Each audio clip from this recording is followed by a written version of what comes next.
ஓடும் குதிரா சாடும் குதிரா மலையாள திரைப்படத்தோட வீடியோ விமர்சனத்தை இந்த எபிசோட்ல பேச போறோம். அதுக்கு முன்பாக இந்த தளத்தை இதுவரை சப்ஸ்கிரைப் பண்ணாதவங்க சப்ஸ்கிரைப் பண்ணுங்க, லைக் கமெண்ட் ஷேர் பண்ணுங்க. ஸோ விரிவான பார்வைக்கு state with us.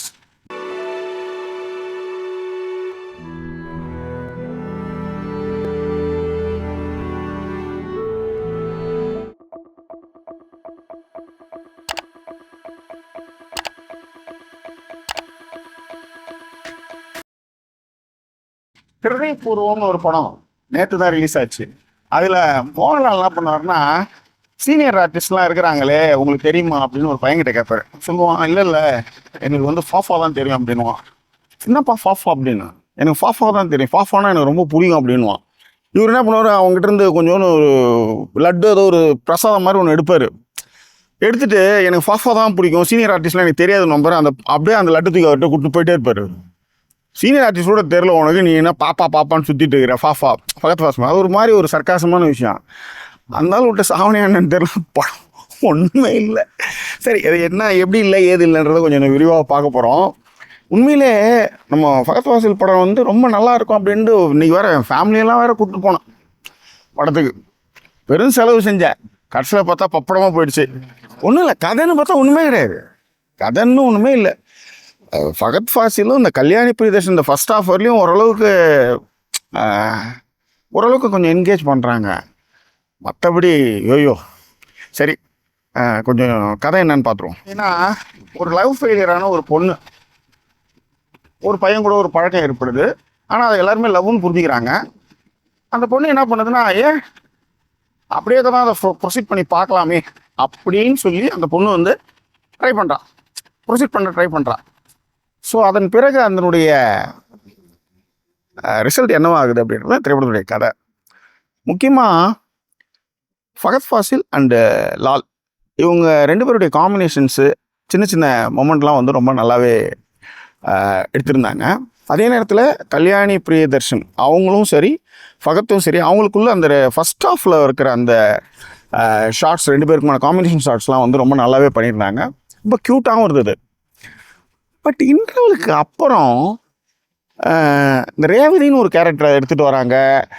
Vineeth ஸ்ரீனிவாசனுடைய brother வேற பண்ணியிருக்காரு. இவங்க என்னத்துக்கு வராங்க போகிறாங்கன்னே தெரியாமல் ஒரு மாதிரி கன்ஃபியூஷனாகவே இருக்குது. இன்னொன்று துருத்திக்கிட்டு இருக்கிற மாதிரி ஒரு விஷயம் வந்து, ஃபகத்துக்கு வந்து அந்த முன்னாடி பக்கம் முடியெல்லாம் வந்து கொஞ்சம் கொட்டினதும் ஒரு ஒரு ஒரு இதுவாக இருக்குது. ஒரு எப்படி சொல்கிறதுன்னு எனக்கு தெரியல. அந்த வெள்ளந்தித்தனம்லாம் ஓகே தான், பட் தெரியல, ஒரு மாதிரி அது டச்சே இல்லாத மாதிரி ஒரு ஃபீல் கொடுக்குது. ஒரு கனெக்டே ஆக முடியல. அது ஒரு விஷயம் இருக்குது. கனெக்டிவிட்டியே இல்லை அப்படின்னு நான் சொன்னேன் இல்லையா.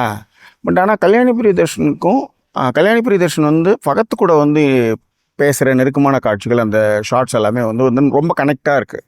அவங்க ரொம்ப இயல்பாக ரொம்ப கேஷுவலாக ஃபகத்தோட கனெக்ட் ஆகிறாங்க. ஆனால் ஃபகத்துக்கு தான் வந்து பார்த்திங்கன்னா, கொரோனா வைரஸ் இன்னும் தொட்டால் நம்மளுக்கு ஒரு மாதிரி ஒரு ஃபீல் இருக்கும்ல. பட்டு ஒரு மாதிரி ஃபீல் இருக்கும்ல, அதை எப்படி சொல்கிறதுன்னு எனக்கு தெரியல. ஒரு மாதிரி அவர்கிட்ட அந்த கனெக்ஷனே இல்லை. இந்த கொரோனா வைரஸ்ன்னு சொன்னால, அந்த கொரோனா வைரஸோட இது சரியான பதமாக இருக்கும், எல்லாருக்கும் அது புரிஞ்ச ஒரு விஷயம். மௌனராகத்தில் வந்து இந்த தொட்டதுமே கம்பளி பூச்சி ஊறின மாதிரி இருக்குது அப்படின்வாங்கல்ல, இந்த சேம் அவருடைய ரியாக்ஷன்ஸ்லாம் அப்படி தான் இருந்தது. ஒரு கட்டத்தில் வந்து தெரியல எனக்கு ஏன்னா அந்த செகண்ட் ஹாஃபில் வந்து அந்த ரேவதின்னு ஒரு கதாபாத்திரம் அது கூட போய் சுற்றி அதை வந்து பைனாகுலரில் வச்சு பார்த்து நம்மளுக்கே வந்து மண்டையை குழம்புதுன்னு வச்சுக்காங்களேன். எனக்கு தெரிஞ்சு இப்படி ஒரு படம்லாம் நான் பார்த்தே இல்லை. இப்போ உதாரணத்துக்கு நான் கூட தான் சொன்னேன், சுலேகா மஞ்சள் மாதிரி ஒரு சின்ன ஒரு சப்ஜெக்ட் வச்சுக்கிட்டு ரொம்ப அழகாலாம் படம் பண்ணுறாங்க. இதில் வந்து இவ்வளோ பெரிய ஆர்டிஸ்ட்லாம் வச்சுக்கிட்டு ஏன் இப்படி சொதப்புனாங்கன்னு தெரியல. இன்னொன்று சொல்லணும்னா, ஃபகத் அண்டு கல்யாணி பிரியதர்ஷன் இந்த ரெண்டு பேருக்கான ரொமான்ஸ்க்கு மட்டுமே ஒரு கதை பண்ணியிருந்தாலே ரொம்ப நல்லா இருந்திருக்கும். மிக அழகாக உணர்வுகளை ரொம்ப ரொம்ப அற்புதமாக வெளிப்படுத்தக்கூடியவங்க ரெண்டு பேர். ஏதோ ஒரு விஷயம், ஏதோ ஒரு உப்பு பெறாத ஒரு சண்டைக்கு வந்து ரெண்டு பேரும் சண்டை போட்டாங்க, பிரிஞ்சு போயிட்டாங்க. அதுக்கப்புறம் என்ன ஆகுறாங்க போகிறாங்க அப்படின்றது தான் காலங்காலமாக நம்ம எடுத்துகிட்டு இருக்கிற கதை. அந்த மாதிரியாவது அதை எடுத்து தொலைச்சிருக்கலாம் அப்படின்றது தான் என்னுடைய அபிப்பிராயம். ரைட், முதல்ல கதை மாந்தர்கள் வந்து நம்மளோட கனெக்ட் ஆகணும். அப்படி கனெக்ட் ஆனால் மட்டும்தான் அடுத்த கட்டத்துக்கு போகும். இதில் வந்து கதை மாந்தர்கள் வந்து நம்மளுக்கு வந்து கனெக்ட் ஆக மாட்டாங்க. தூக்க மாட்டிக்கிறதுக்கு வந்து ஒரு பெரிய கோர்ஸே எடுக்கலாம் போல இருக்குது. அந்த மாதிரி வந்து அந்த கயிறுன்னு எப்போ பாரு அது ஒரு சரி, அதை விடுங்க.